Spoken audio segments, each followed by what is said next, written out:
La Fondation mondiale du cacao, comme on l'appelle en français, s'est installée en Côte d'Ivoire pour la mise en œuvre d'un certain nombre de programmes au compte de l'industrie. Et cela a commencé avec le programme STCP, qui avait donc été lancé en 2002 avec un financement de la Fondation Bill & Melinda Gates, l'USAID et le soutien de IITA. Ensuite, le rôle de la Fondation a changé comme la taille du membership de la Fondation a aussi changé. C'est-à-dire que nous avons un peu migré de la mise en œuvre de programmes directs vers un soutien, un coaching, un accompagnement dans la mise en œuvre de programmes par les compagnies, mais aussi donner un soutien plus politique, stratégique dans la mise en œuvre, mais aussi pour adresser les questions qui sont relatives au secteur cacao en Côte d'Ivoire. Comme je le disais tout à l'heure, l'autonomisation d'un certain de nos membres dans la mise en place de leur propre programme de durabilité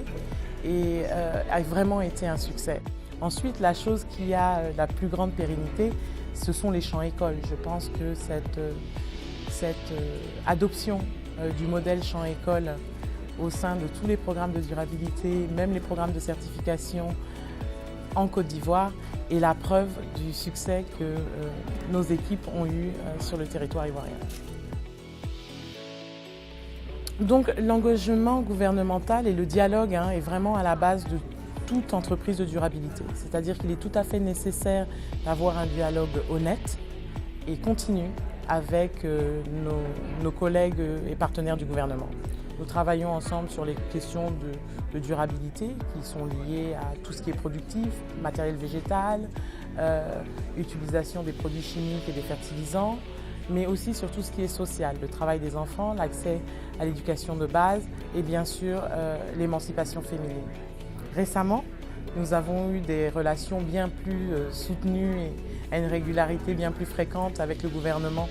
dans le cadre de l'initiative Cacao et Forêt, où nous travaillons ensemble sur le cadre à établir pour une collaboration entre le secteur privé et le secteur public afin de préserver et restaurer les forêts de Côte d'Ivoire. Nos relations avec le gouvernement sont plus fortes que jamais et cette collaboration qui vient de s'instaurer entre les États de Côte d'Ivoire, du Ghana, du Nigeria et du Cameroun montre qu'il y a une prise de conscience des États mais aussi de l'industrie d'avoir une approche plus régionale et plus holistique des problèmes qui sont ceux de notre secteur. Donc je suis très optimiste du futur de cette coalition que sont les États et le secteur cacao pour une meilleure cacaoculture et le futur du cacao.